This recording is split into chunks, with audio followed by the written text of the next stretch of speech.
Shark Girl by Kate Beaton.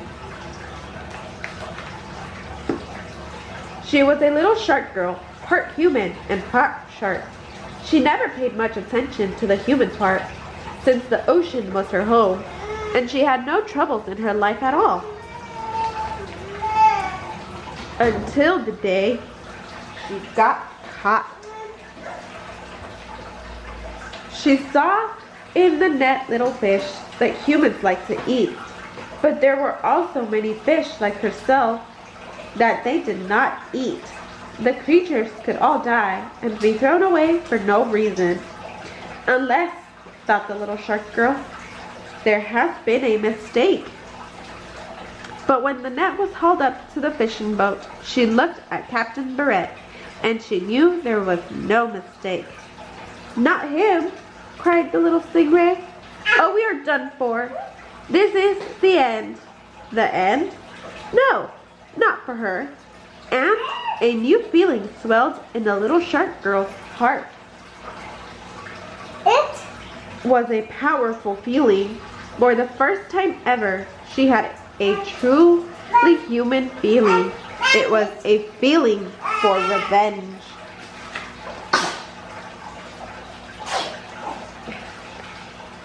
The feeling gave her the strength she needed to burst free from the net. She plunged to the ocean depths far below, where dangerous plans are hatched.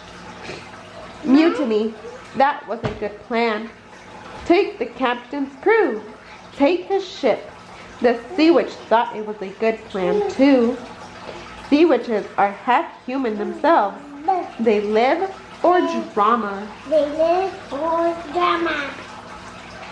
And you'll need a sea witch if you want to get legs. Next morning, a new sailor came looking for a job on the ship, Jellyfish. She was small with no qualifications, but she said she was cold-blooded, and Captain Barrett liked that. The rest of the crew weren't so sure, and it turns out that it was not so easy to lead a crew and plan a mutiny when it's hard to fit in with humans at all. But as every human knows, anyone, even someone too sharp or too blue, or someone who sleeps with their eyes open the way sharks do, can become a good friend. Heave together if you give them a chance. One thing was for sure though, the little sailor was good at fishing. She could sense fish better than any ship's radar, and she never had to throw back anything she wasn't looking, because she never missed. They all could see that she was born to do it. That's a rare talent, all right, the crew agreed, but you had better watch out for the captain. He's a mean one, and he likes to be the best at everything. #1 boss. This didn't scare her. The little sailor felt braver and bolder than ever. Her plan would work. Captain Barrett did like to be the best, but he liked money even better. He had been chasing riches since he was big enough to bark orders, and he knew the little sailor was worth a fortune. She could make him the richest and the best captain in the world. He would have to do something before they docked the next afternoon to unload their biggest catch of all time. On the dock, you can just walk away. But this was the kind of fortune that meant she could never leave. That was how the little sailor found herself caught again, and all alone. Revenge couldn't happen like this. Should she ever have come at all? Humans are just too greedy. They will always be thinking of worse things to do than any creatures born of the sea, no matter how brave or bold. But then, maybe, not every human is like that. Early the next morning, a furious captain found the crew on deck, including the little sailor. He did not like to be disobeyed, You bunch of sea slugs! How dare you defy me, he shouted. I'm the boss here. Everything in this ship is mine, and you better do what I say right now, because you all have made a big mistake. But the little sailor knew there was no mistake. She felt what was in her nature. She hadn't planned it, but it was perfect. It was simple. It wasn't what a human would do.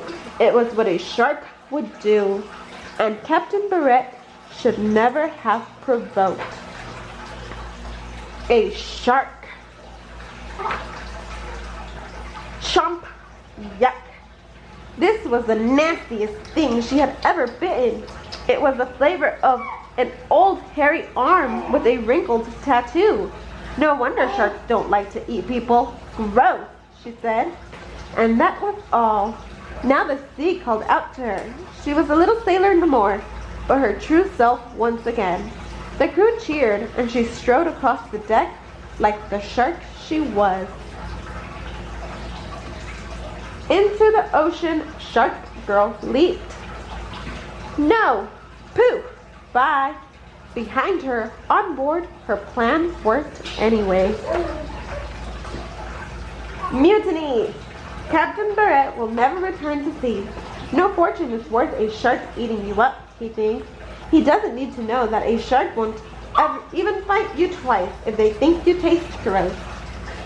The crew has taken command of the jellyfish and restored order. They still fish, but they never overfish, and they only catch what humans will eat. And then remember that the other fish are living creatures too. Sometimes they see a fin on the water and wonder if they will ever see their friends again, but they probably won't. After all, she was just a little shark girl, and the ocean was her home. The end.